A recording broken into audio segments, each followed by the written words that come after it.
Oke, selamat sore saudara-saudari yang terkasih di dalam Tuhan. Dimanapun Anda berada saat ini, saya mau mengajak untuk memulai ibadah pemuda kita. Cari posisi yang duduk yang nyaman, ruangan yang tidak terlalu mengganggu untuk ibadah, pakaian rapi dan tidak makan ataupun minum. Kita berinteraksi melalui siaran langsung ini, siaran online ini. Kita memuji Tuhan bersama-sama, kita memuliakan Tuhan bersama-sama. Mari kita siapkan hati, kita siapkan pikiran kita mau satukan hati kita menyembah Tuhan. Kita ambil saat teduh. Saat teduh kita mulai.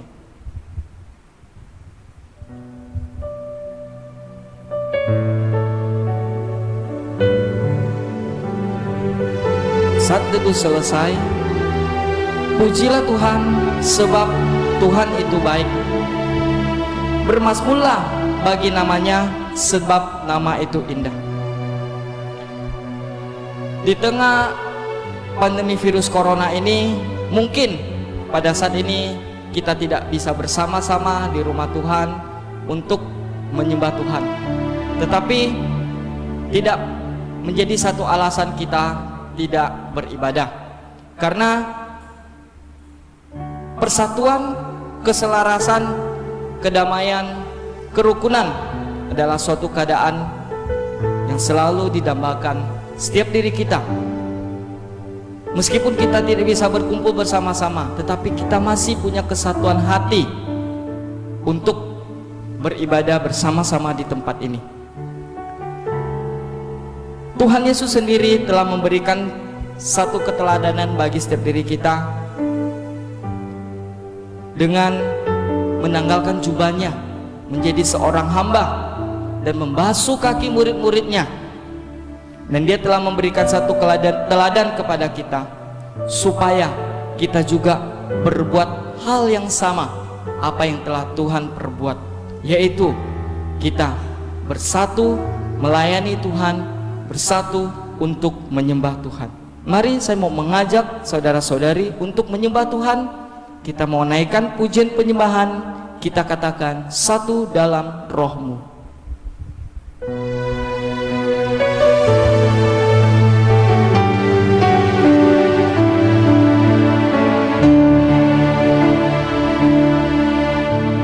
Satu dalam roh-Mu, satu dalam firman-Mu, satu dalam kasih-Mu, kasih Tuhan, tubuh dan darah-Mu yang menyatukan kami dengan Tuhan di surga, Yesus. Sekali lagi kita katakan, satu dalam roh-Mu, satu dalam roh-Mu, satu dalam firman-Mu, satu dalam kasih-Mu, kasih Tuhan, tubuh dan darah-Mu yang menyatukan kami dengan Tuhan di surga, Yesus. Ku siapkan hatiku, ku siapkan hatiku, rendahkan diri, ampuni saudaraku dengan kasih. Perjamuan kudus-Mu satukan kami dengan Tuhan di surga, Yesus Kristus. Sekali lagi kita mau katakan, satu dalam roh, satu dalam firman. Kita lebih sungguh-sungguh lagi menyanyikan bela hadirat Tuhan hadir di tengah-tengah. Satu dalam roh-Mu, satu dalam firman-Mu, satu dalam kasih-Mu, kasih Tuhan,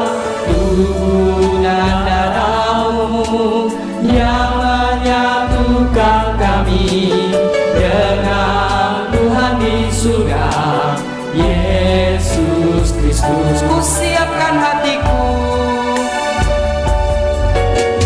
Ku siapkan hatiku, rendahkan diri, ampuni saudaraku dengan kasih. Perjamuan kudus-Mu satukan kami dengan Tuhan di surga, Yesus Kristus. Ku siapkan hatiku, ku siapkan hatiku, rendahkan diri, ampuni saudaraku dengan kasih. Perjamuan kudus-Mu satukan kami dengan Tuhan di surga, Yesus. Lebih sungguh lagi kita katakan, ku siapkan hatiku, ku siapkan hatiku, rendahkan diri, ampuni saudaraku dengan kasih.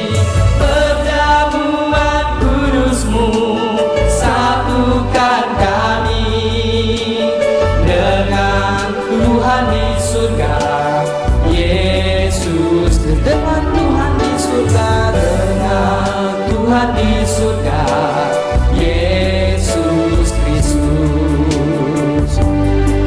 Kita mau satukan hati, kita mau berdoa. Tuhan, benar Tuhan, di tengah virus corona ini kami tidak bisa bersatu di tempat ini untuk beribadah kepada Engkau, tapi kami yakin Engkau mempersatukan hati kami boleh beribadah kepada Engkau. Engkau hadir di tengah-tengah kami ya Tuhan. Terima kasih Tuhan, Engkau beri kesiapan kepada setiap diri kami boleh terus beribadah seperti ini ya Tuhan. Bila kami benar-benar merasakan kehadiran Tuhan pada saat ini juga ya Tuhan. Terima kasih Tuhan, ibadah kami dari awal, pertengahan hingga akhirnya kami serahkan ke dalam tangan-Mu. Engkau berkati setiap diri kami ya Tuhan, boleh mengikuti ibadah dengan tenang ya Tuhan. Terima kasih Tuhan, terpujilah nama-Mu. Kami berdoa, mengucap syukur hanya di dalam nama Tuhan Yesus. Amin. Baik, saya mengajak saudara-saudari untuk bangkit berdiri. Kita mau meneguhkan iman kita. Kita mau membacakan pengakuan iman rasuli. Kita bangkit berdiri bersama-sama, kita membacakan pengakuan iman rasuli. Pengakuan iman rasuli. Aku percaya kepada Allah, Bapa yang Maha Kuasa, Halik langit dan bumi, dan kepada Yesus Kristus, anaknya yang tunggal Tuhan kita, dikandung dari Roh Kudus, lahir dari anak darah Maria, yang menderita sengsara di bawah pemerintahan Pontius Pilatus, disalibkan, mati dan dikuburkan, turun ke dalam kerajaan maut. Pada hari yang ketiga, bangkit pula dari antara orang mati, naik ke surga, duduk di sebelah kanan Allah, Bapa yang Maha Kuasa. Dan dari sana Ia akan datang untuk menghakimi orang yang hidup dan yang mati. Aku percaya kepada Roh Kudus, gereja yang kudus dan am, persekutuan orang kudus, pengampunan dosa, kebangkitan tubuh dan hidup yang kekal. Amin. Kita akan terus memuji Tuhan. Kita juga akan terus menyembah Tuhan, karena sama seperti tubuh itu satu dan anggota-anggotanya banyak, dan segala anggota itu sekalipun banyak merupakan satu tubuh. Demikian pula Kristus. Karena tubuh juga tidak terdiri dari satu anggota, tetapi atas banyak anggota. Jadi kita adalah tubuh Kristus dan kita masing-masing adalah anggotanya. Mari kita menyembah Tuhan, kita katakan, jadikan kami satu.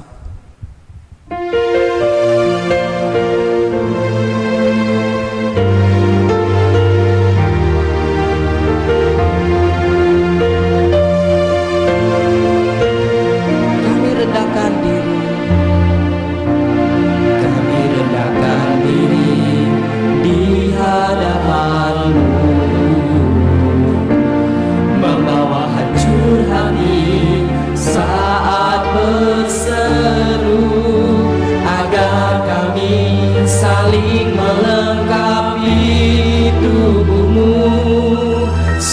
seperti Kau dan Yesus adalah satu. Kami rendahkan diri, kami rendahkan diri di hadapan-Mu, membawa hancur hati saat berseru, agar kami saling melengkapi tubuh-Mu, seperti Kau dan Yesus adalah satu. Jadikan kami satu, jadikan kami satu, seperti kerinduan-Mu, agar dunia tahu bukti nyata dari kasih-Mu.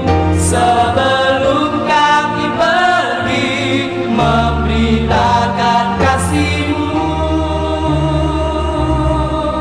mulailah dari kami lebih dulu, jadikan kami satu.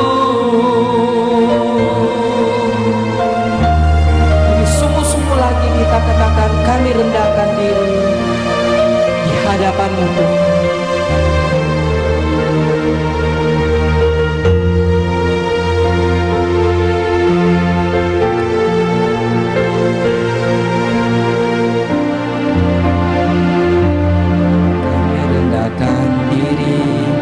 Di hadapan-Mu, membawa hancur hati saat berseru, agar kami saling melengkapi tubuh-Mu, seperti Kau dan Yesus adalah satu. Jadikan kami satu, seperti kerinduan-Mu, agar dunia tahu bukti nyata dari kasih-Mu. Sebelum kami pergi memberitakan kasih-Mu, mulailah dari kami lebih dulu, jadikan kami satu.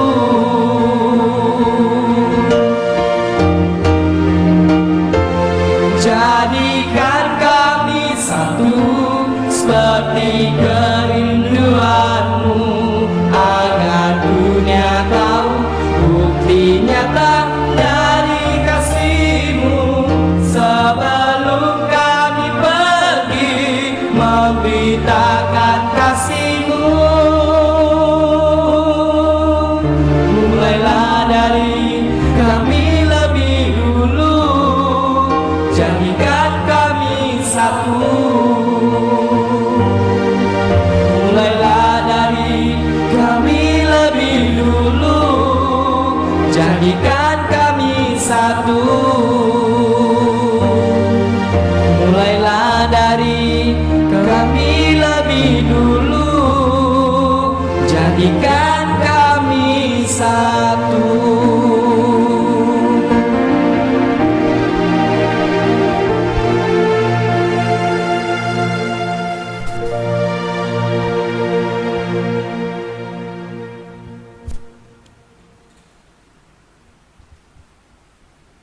Baik, kita bersatu dalam doa. Bapa yang baik, kami siap untuk mendengar firman-Mu, berbicara pada kami dan bentuklah kami di masa-masa pandemi COVID-19 ini, supaya kami tetap setia mengikut Engkau.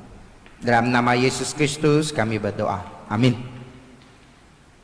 Baik, salam sejahtera untuk saudara-saudaraku terkasih Yesus Kristus. Saya tahu pasti kita dalam keadaan yang baik ya. Walaupun ada mungkin beberapa yang dalam keadaan tubuh atau masa-masa dihadapi, tapi saya yakin Yesus itu baik.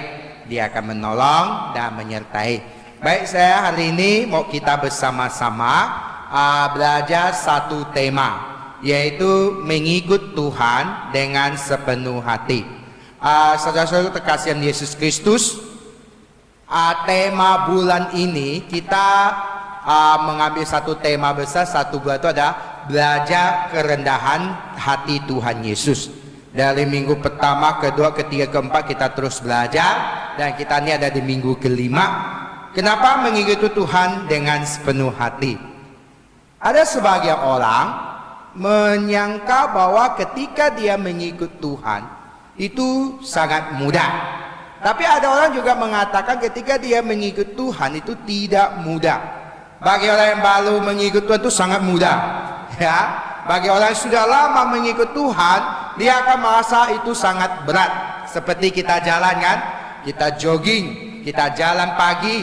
Awalnya jalan semangat, makin jalan makin berat, makin bikin pusing, makin rasanya sakit, kaki sakit. Hari pertama enak, hari kedua, ketiga, keempat, kelima, 1 bulan, 1 tahun, wah semakinlah rasanya berat, kemalasan muncul, segala hal muncul. Begitu juga kita mengikut Tuhan, ya. Sebab bukan masalah enjoy ikut Tuhan atau tidak enjoy ikut Tuhan. Sudah ada beberapa hal yang harus kita pelajari hari ini, ya.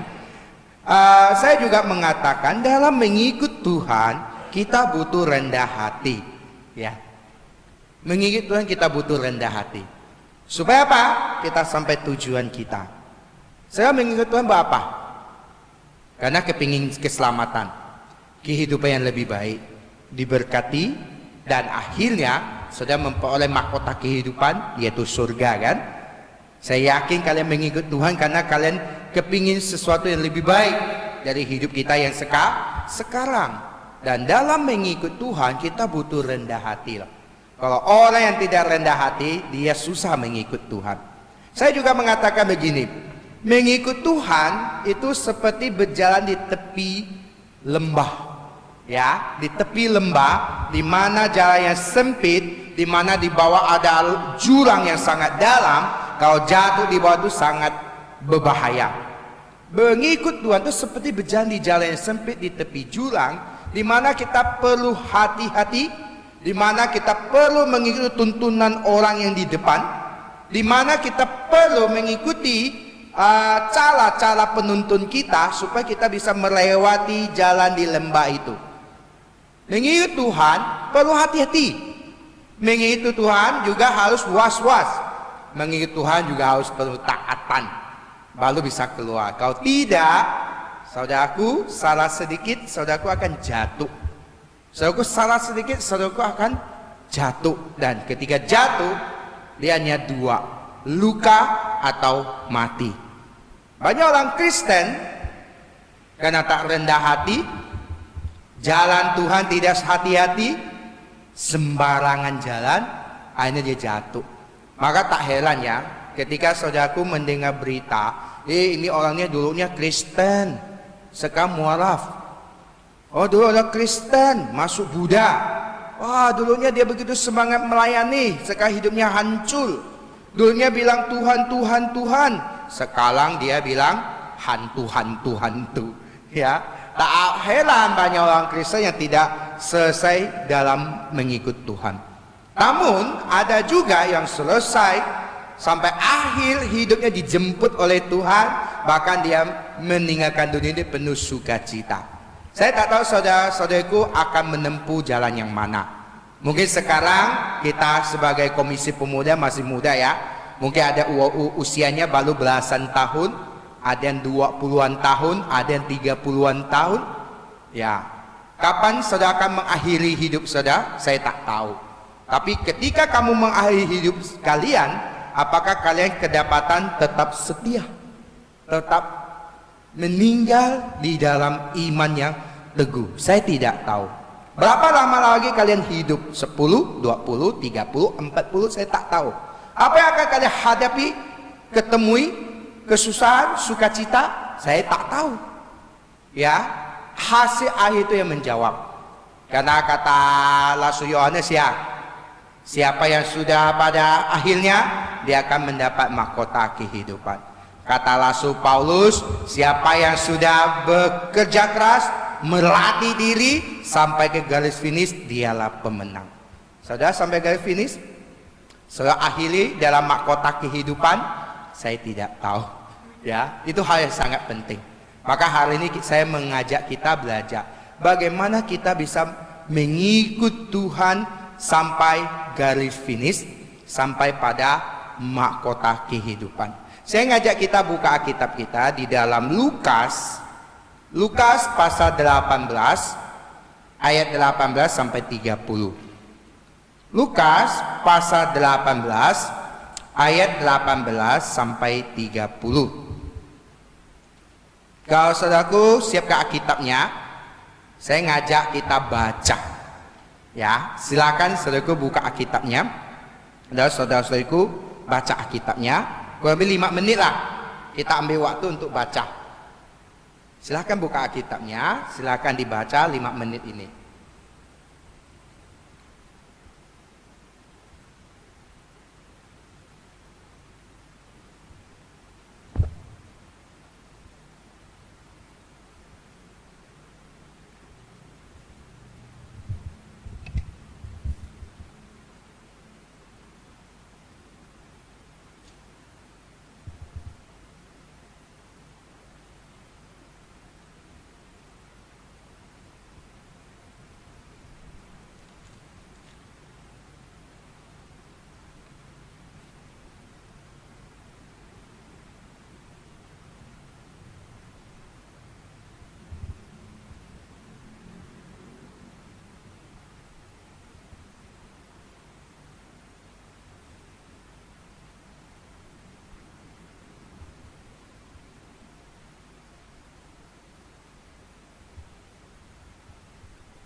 Baik, kalau sudah baca nanti habis ibadah online ini, saudaraku boleh baca dan renungkan bagian ini sepanjang hari ini.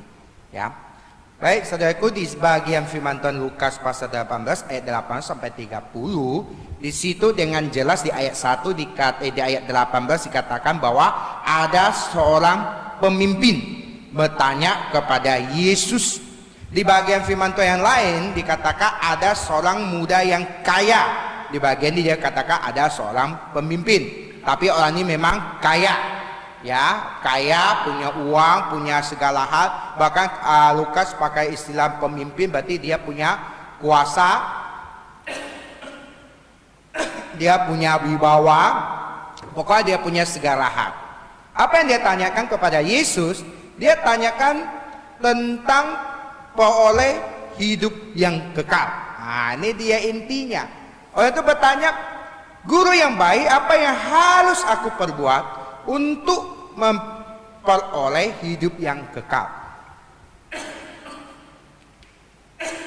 Dia sudah punya segala hal. Harta ada, jabatan ada, kedudukan ada, segala hal dia sudah punya. Sekarang dia bimbangkan adalah kehidupan yang kekal. Banyak orang mempunyai banyak hal, punya segalanya, tapi dia khawatir dan takut dalam hal kehidupan yang kekal.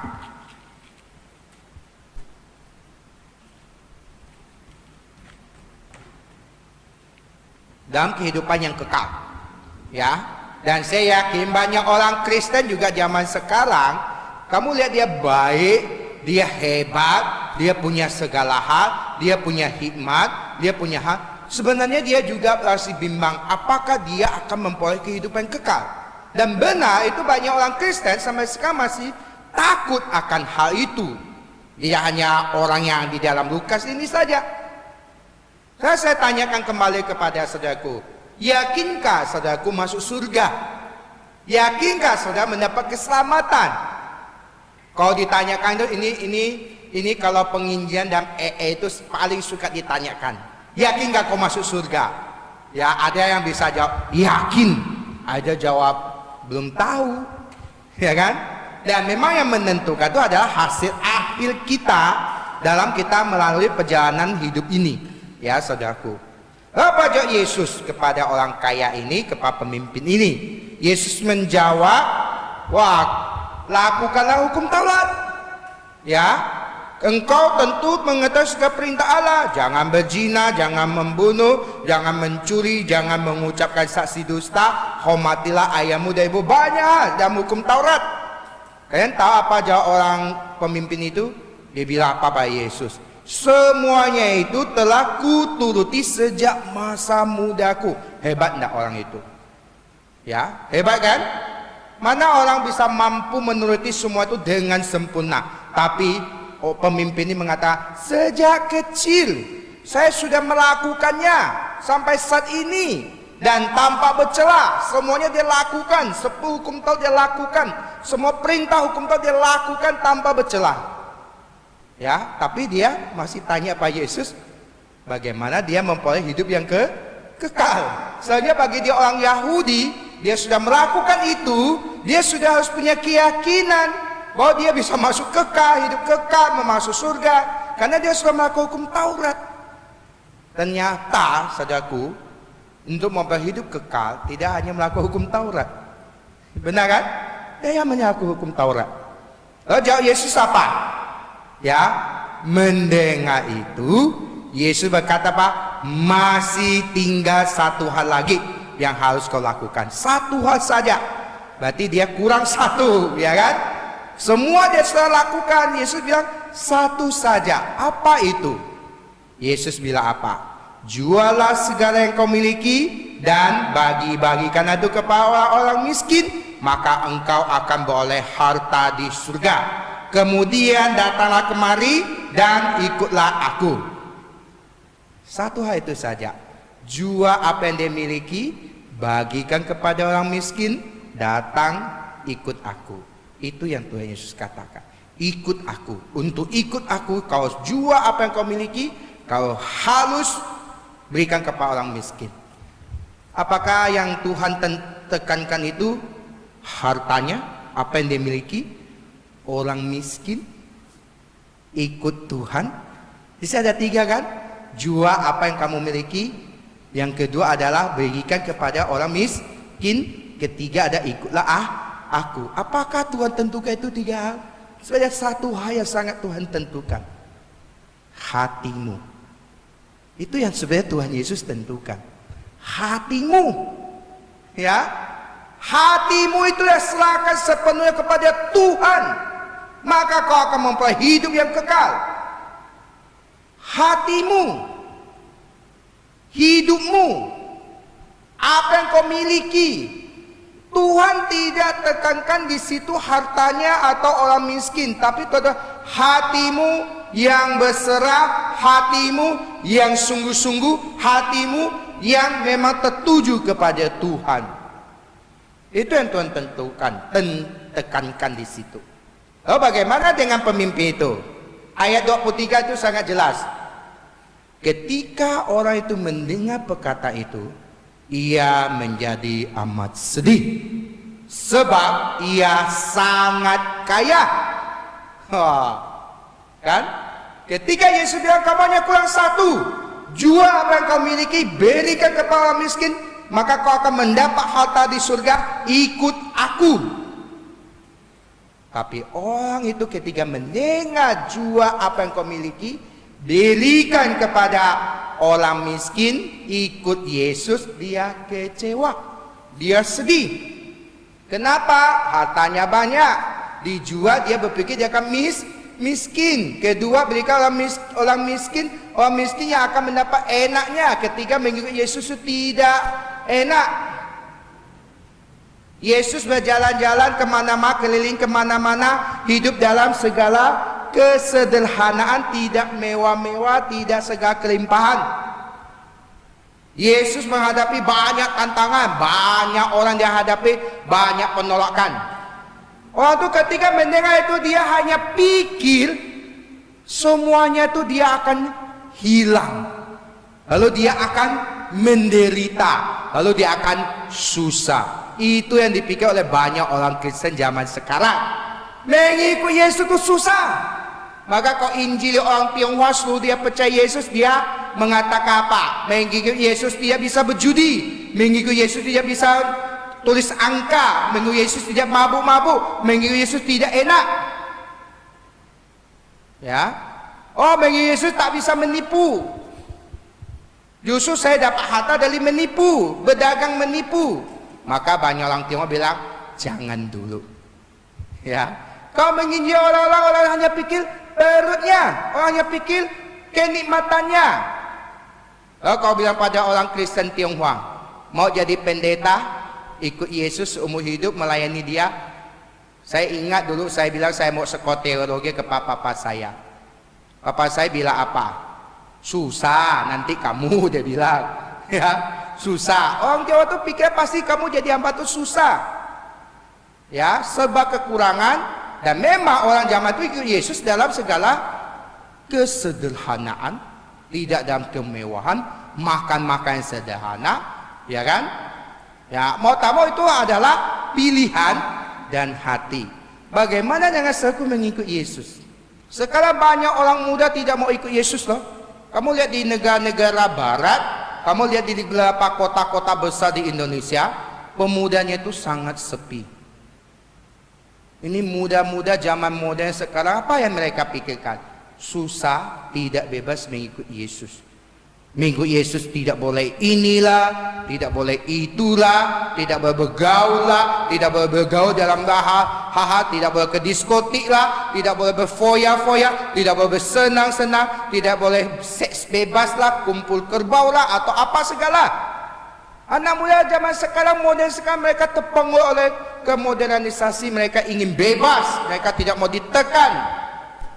Ya, makanya di Hong Kong itu, yang demo itu semuanya ada pemuda. Lalu mereka ketika demo, mereka kibarkan bendera Amerika, bendera Inggris. Lalu mereka membakar bendera Tiongkok. Dan satu hal yang saya beberapa waktu lihat berita ya, dia sampai ngomong begini, kami lebih memilih menjadi orang Amerika dan orang Inggris daripada kami memilih menjadi orang Tionghoa. Bayangkan ya, itu anak mudanya loh. Kenapa mereka memilih Amerika dan Inggris? Sistem liberal, bebas. Kalau Tiongkok kan komunis, pemerintahannya tuh begitu ketat menata masyarakatnya. Kalau Amerika kan bebas, Inggris bebas, anak muda saya mau bebas, kan? Maka hidup mereka juga hancur. Bahkan ditemukan mereka demo itu pakai senjata. Ya, tak tahu support senjata dari mana. Mereka demo para anak muda sekarang, demi bebas dia berani memukul orang sampai ditinju, sampai diapa-apain. Itulah dunia. Dan itulah zaman sekarang tantangan kita, saudara-saudariku. Saya tak tahu kalian pemuda-pemudi di sini kena atau tidak di situ. Pemimpin ini, orang kaya ini pikirannya begitu. Ya. Padahal Yesus bilang kamu hanya kurang satu, dia sudah sangat sempurna. Dia tinggal kurang 0,1% atau tinggal 1% atau tinggal 10%, tinggal dia lengkapi. Itu yang paling berat. Dia sudah lakukan hukum Taurat. Dia sejak muda dia sudah lakukan hukum Taurat. Yesus bilang kamu hanya kurang 1. Kenapa 1 itu tidak mau kau buang? Banyak orang sekarang percaya Yesus dia tidak sempurna. Dia masih biarkan dosa mengikat hidupnya. Dia masih biarkan egoisnya. Ya, ego. Pokoknya saya ini yang harus hebat. Dia merasa dia paling hebat. Semuanya butuh dia, harus mohon dia. Ada orang tidak mau tinggalkan emosinya. Semuanya dia pakai emosi, pada dia udah 90% mengikut Yesus, melayani Yesus. Tinggal 1, ubah emosinya. Tak mau. Pokoknya dia mau lari semua dengan amarah. Kena sedikit dia marah. Dia tak suka sedikit dia marah. Ada yang tidak mau tinggalkan kebenciannya. Dia dah sempurna mengikut Yesus sungguh-sungguh. Benci orang, dendam orang, tidak mau maafkan orang. Ada orang kayak gitu. Ada yang juga demi harta mengikut Yesus. Ada orang ketika dia di hari Minggu ibadah, ya, ketika di hari Minggu dia ada kesempatan untuk meninggalkan kemampuan hartanya, dia sampai ngomong gitu, ibadat Tuhan tuh lain kali bisa, tapi ini kesempatan saya untuk berkarya. Kalau saya lewat ke hari ini, saya tidak bisa berkarya. Akhirnya dia pergi tinggalkan Tuhan, pelayanannya, ibadahnya, untuk mencari harta. Padahal dia dah 90% mengikut Yesus, tinggal satu. Dia harus tinggalkan. Fokusnya hatinya pada Tuhan. Dia tak mau. Ya, saya kadang mengkritisi ini. Orang yang ikut resepsi pernikahan. Ya, saya melihat beberapa kali banyak pemuda itu, dia ibadah dia berani tinggalkan hanya untuk ikuti resepsi pernikahan. Ya, padahal saya pikir resepsi pernikahan itu kamu hanya hadir memperlihatkan orang itu bahwa kau dukung dia, lalu supaya pertemanan atau keluargaan. Tapi dengan Tuhan dia tinggalkan. Ya, saya tanya ngapa tak datang? Oh, ada pernikahan tak bisa datang. Oh, saya sampai bingung ya. Saya berapa kali dapat resepsi pernikahan, kalau saya bisa datang di awal atau di akhir saya datang. Tapi kalau pas tengah-tengah ibadah saya minta maaf. Saya memang tidak akan hadir. Ya, maka saya pikir kalau saya menikah saya tak akan undang-undang di hari Minggu atau di pasti hari ada kegiatan ibadah. Cari yang tidak ada kegiatan ibadah, ya kan?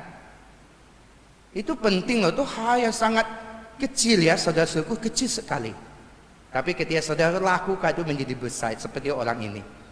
Dia tinggal satu langkah, kata Yesus, kamu tinggal satu. Tak mau dia. Maka Yesus bilang apa? Lalu Yesus memandang dia dan berkata, alangkah sukarnya orang yang beruang masuk ke dalam kerajaan Allah. Lebih mudah seekor unta masuk melalui lubang jarum daripada seorang kaya masuk ke dalam kerajaan Allah. Ini umpama, ya, betapa sulitnya orang kaya masuk surga. Bahkan Yesus membandingkan antara unta masuk lubang jarum itu kan tak mungkin ya. Unta masuk lubang jarum, tapi orang kaya lebih sulit dari unta masuk jarum untuk masuk surga. Bayangkan saudaraku, apakah Tuhan marah pada orang kaya dan kekayaannya? Bukan. Tuhan marah pada orang yang tidak sepenuh hati mengikut Tuhan Yesus. Kan? Lebih mudah orang pergi ke undangan daripada datang ke gereja untuk ibadah, kan? Betul kan? Maka dia seperti lebih mudah unta masuk lubang jarum, saudara-saudariku. Lebih mudah orang meninggalkan Tuhan daripada orang setia kepada Tuhan. Orang setia dia butuh bertahun-tahun untuk setia, tapi untuk meninggalkan Tuhan dia hanya butuh satu kali dan satu kasus dan satu peristiwa. Kalau kau tak percaya, kalau dia ada orang gereja, kau datang, kau marah dia tanpa sebab apa, besok dia tak akan ke gereja.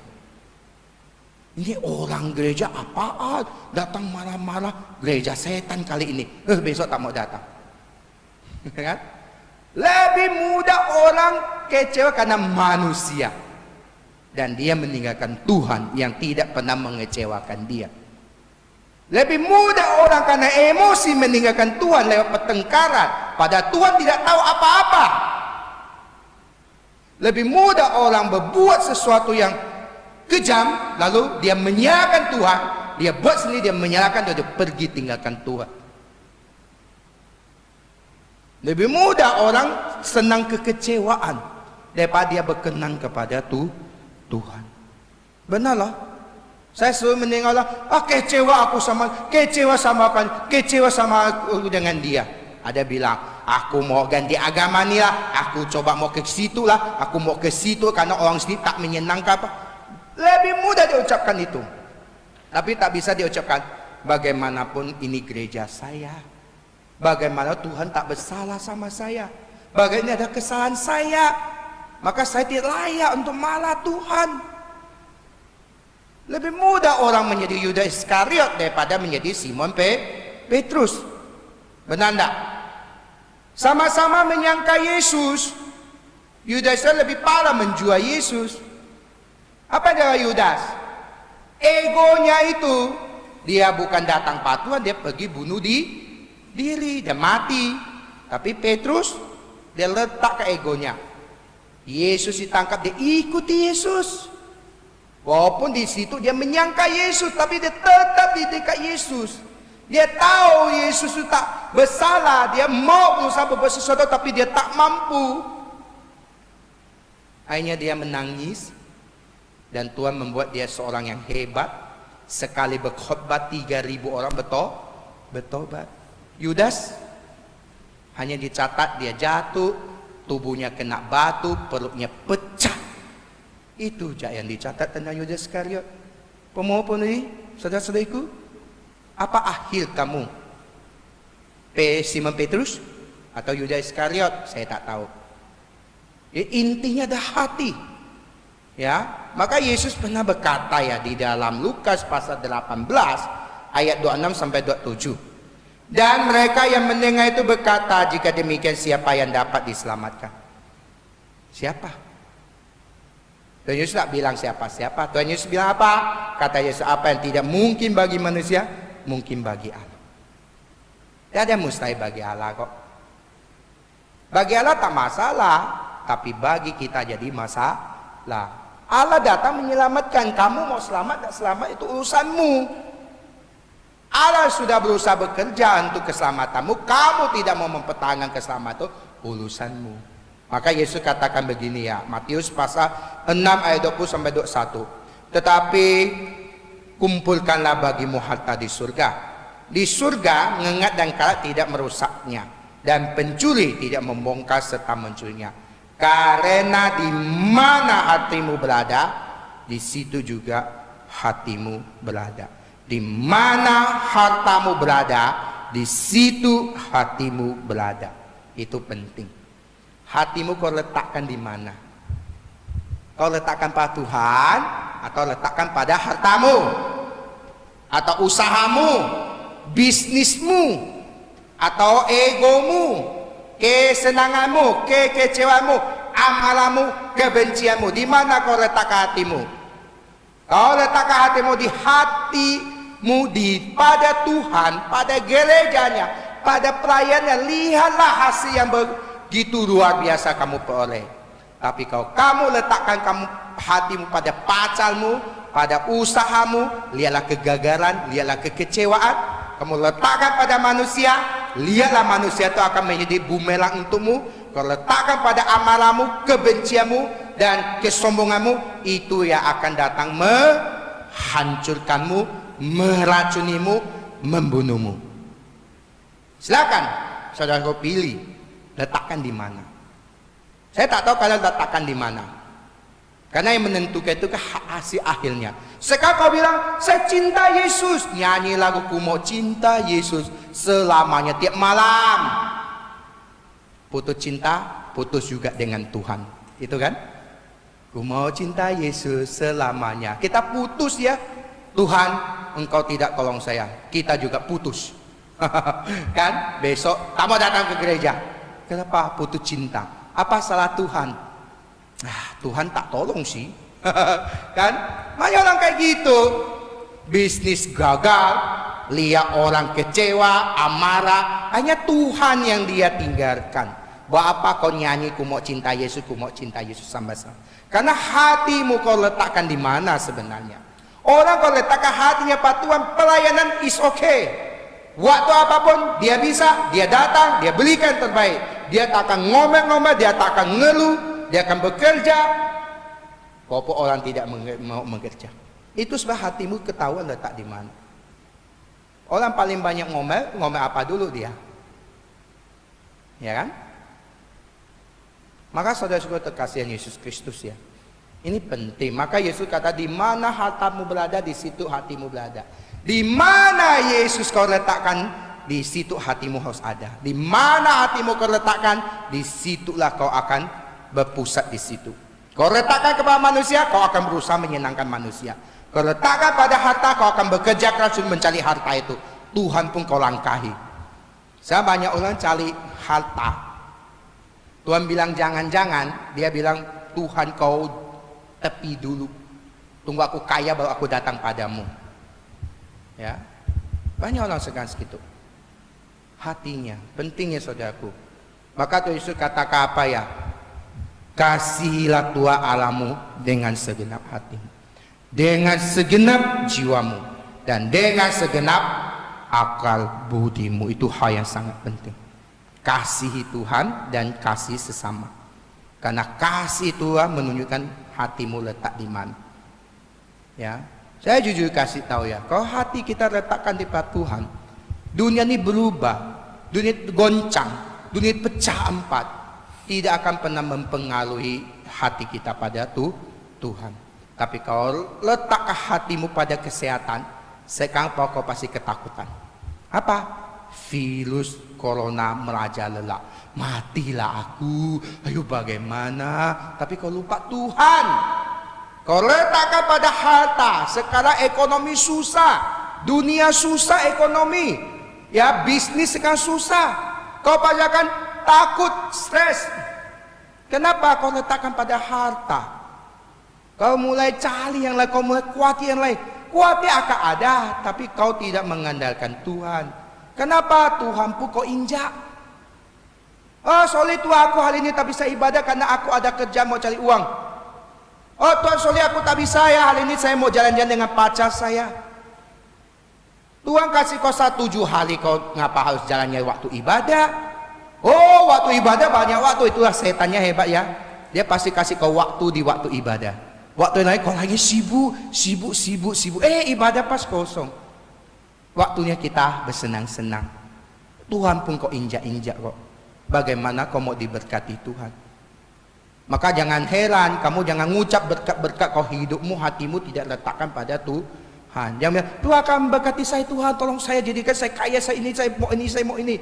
Jangan doa, malu, periksa mukamu. Kalau hidupmu tidak benar sama Tuhan. Melayani masih ngeluh-ngeluh, melayani masih ngomel-ngomel. Disuruh melayani tidak mau, maunya dihormati, dihargai, diapa-apain. Periksa duk mukamu, baru berani bilang berkat. Benar loh, baru berani bilang berkat.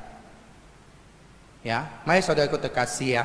Tuhan Yesus mengatakan, kalau siapa yang telah kata Yesus kepada mereka, aku berkata kepada sesungguhnya, setiap orang yang karena kerajaan Allah meninggalkan rumahnya, istrinya atau saudaranya, atau orang tuanya atau anaknya, akan menerima kembali lipat ganda pada masa ini juga. Dan pada zaman yang akan datang, ia akan menerima hidup yang kekal. Indah kan ayat itu kan? Ayat itu sangat indah.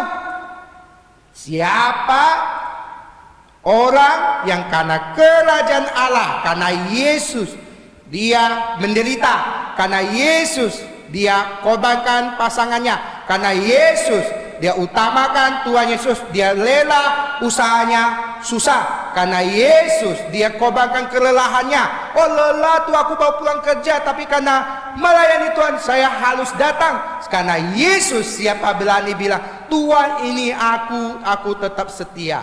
Tuhan bilang apa? Dia akan mendapat berlipat ganda. Saat ini juga, bukan 100 tahun lagi lah, 1000 tahun lah. Saat ini juga. Bahkan tambahkan bonus di kehidupan yang kekal juga. Berani saudaraku? Berani? Jawab sendiri sama Tuhan. Ya, beranilah kau mau. Oh hari ini saya mau ini. Tapi karena ada ibadah apa? Saya dah tak ibadah dulu. Setelah itu baru kerjakan yang lain, baru cari yang lain. Maka Tuhan Yesus kata, carilah dahulu kerajaan Allah, maka semuanya itu akan ditambahkan. Ini sebenarnya janji. Berani tak kamu? Saya yakin tak berani. Banyak orang Kristen tak berani loh. Carilah dahulu kerajaan Allah, maka semua ditambahkan. Indah ayat ini, indah, aku senang ayat ini, aku senang ayat ini ya, aku senang ayat ini. Nanti ya kita minggu jam 5 kita pergi untuk meeting ini. Oh meeting ya, ada ya. Ya udahlah, minggu ini tak ibadah dulu ya Tuhan, meeting.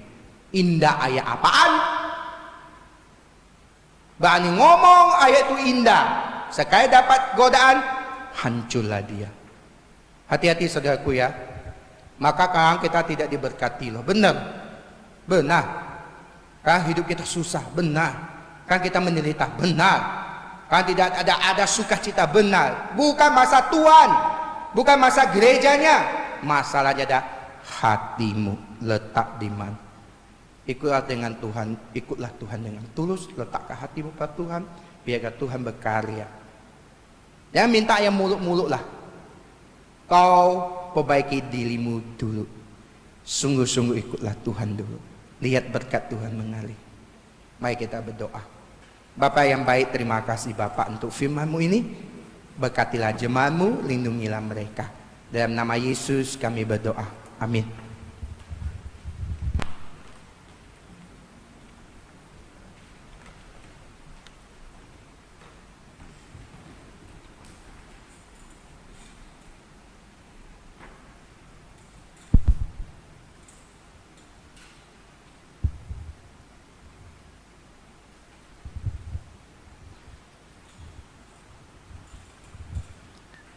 Baik, satu firman Tuhan yang indah, yang menegur setiap diri kita. Kata kuncinya adalah di mana hatimu berada, di situ juga hatimu berada. Jadi keputusan kita saat ini, di mana kita letakkan hati kita? Apakah hati kita tertuju kepada Yesus, atau sebaliknya hati kita tertuju kepada harta kita, ego kita, atau kepada siapapun yang menurut kita lebih baik, yang bisa menggantikan Tuhan. Mari kita renungkan firman Tuhan kita yang telah kita dengar. Sebelum itu kita akan menjalankan persembahan. Nah, persembahan, yang cara menjalankan persembahan adalah bisa memberikan melalui transfer yang sudah tertera di layar, rekening, nomor rekeningnya. Kemudian kalau yang tidak bisa atau yang susah untuk keluar untuk transfer, bisa ditabung, dimasukkan ke dalam celengan. Nanti situasi sudah lebih kondusif, lebih aman, bisa dibawa ke gereja, dikasih ke staf TU gereja, dan bisa dipecahkan dan bisa dimasukkan ke kas pemuda, atau bisa dimasukkan ke amplop dan datang ke gereja, serahkan kepada TU gereja. Nah, jadi tiga hal ini cara untuk kita memberikan persembahan. Nah, untuk meresponi firman Tuhan dan persembahan pada sore malam hari ini, kita mau angkat pujian, kita mau mengatakan betapa aku bersyukur.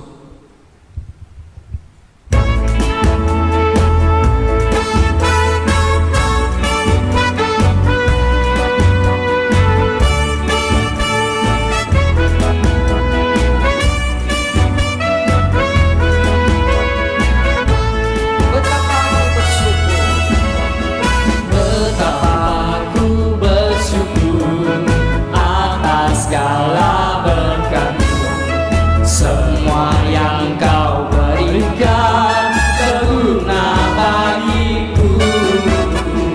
Allahku yang mulia memelihara sempurna, kau sertai langkahku selamanya.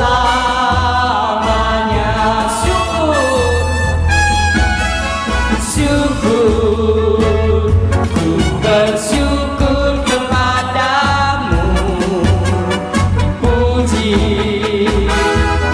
puji agung namamu, ku sembah kesucianmu. Aku ada sebagaimana aku ada hanya karena anugerahmu. Segala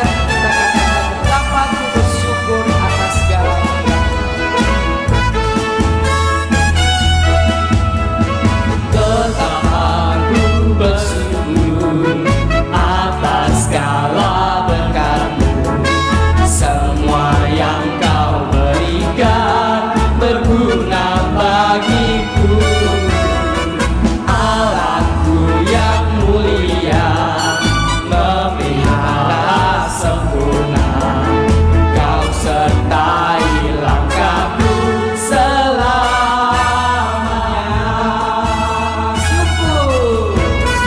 Syukur, bersyukur kepadamu, puji agung namamu, ku sembah kesucianmu.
berdoa.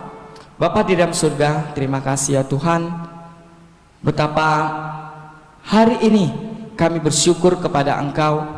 Meskipun kondisi negara kami, daerah kami seperti ini, tetapi tidak menyulutkan kami untuk menyembah Engkau, tidak menyulutkan niat kami untuk bersyukur kepada Engkau. Oh Tuhan, Engkau begitu baik, memelihara setiap hidup kami ya Tuhan. Dan pada saat ini kami datang untuk membawa persembahan. Engkau berkati setiap diri kami ya Tuhan, boleh terus memberi kepada Engkau ya Tuhan. Kami boleh belajar memberi persembahan ya Tuhan, dengan hati kami yang ikhlas ya Tuhan. Terima kasih ya Tuhan. Jikalau pada saat ini kami belum bisa memberi, tetap Engkau memberkati setiap diri kami. Tetapi kami boleh terus belajar bersyukur dalam segala hal yang telah Engkau berikan di dalam hidup kami. Sekecil apapun yang kami terima, itu adalah berkat daripadamu ya Tuhan. Terima kasih ya Tuhan. Inilah doa kami dan inilah persembahan kami. Engkau berkati, Engkau sucikan, Engkau beri hikmat kepada setiap pengurus yang mengelola keuangan ini ya Tuhan. Biarlah boleh terus dijadikan berkat untuk kemuliaan nama-Mu di tempat ini. Terima kasih Tuhan, terpujilah nama-Mu. Kami berdoa, mengucap syukur hanya di dalam nama Tuhan Yesus. Amin.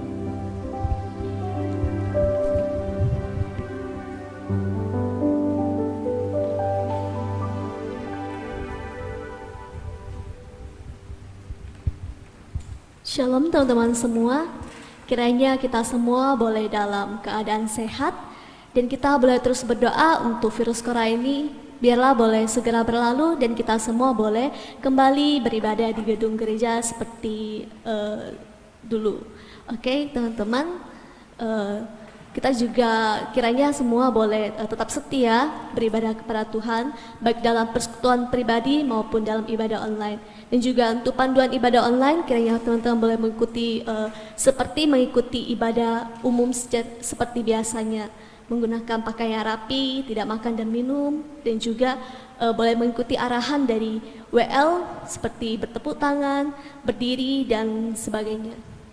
Oke, teman-teman juga kalau misalkan ada yang mau kritik, saran, ataupun ada pergumulan, ataupun ada yang ingin ditanyakan, boleh menghubungi kepada nomor hamba Tuhan ataupun kepada kontak pengurus melalui WA ataupun Messenger. Oke, mungkin itu saja. Kita akan menutup ibadah kita. Teman-teman dipersilakan untuk bangkit berdiri. Kita akan menyanyikan lagu doksologi dan ditutup doa berkat oleh Evangelis Adianto.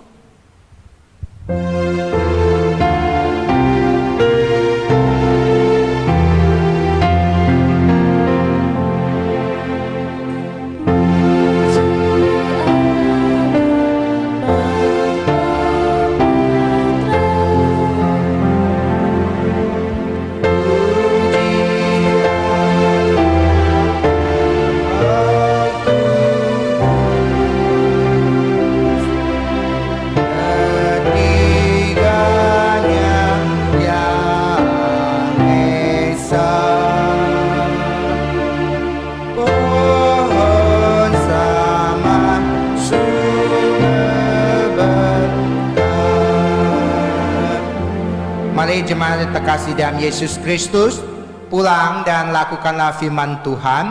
Sungguh-sungguhlah dalam mengikut Tuhan, letakkanlah hatimu pada Tuhan, biarlah Tuhan berkarya di dalam hidupmu. Nah, dengan ini terimalah berkat dari Tuhan. Tuhan memberkati kita dan melindungi kita. Tuhan menyelidik kita dengan wajahnya dan memberi kita kasih karunia. Tuhan mengadakan wajahnya kepada kita dan memberi kita damai sejahtera dari sekarang sampai Yesus datang kembali. Amin.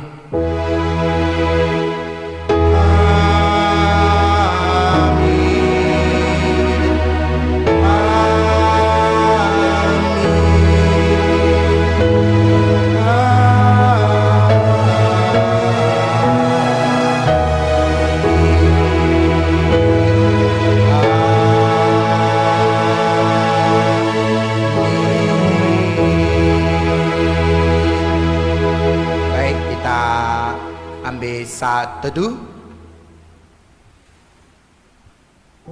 Saat teduh selesai, selamat malam, Tuhan Yesus berkati.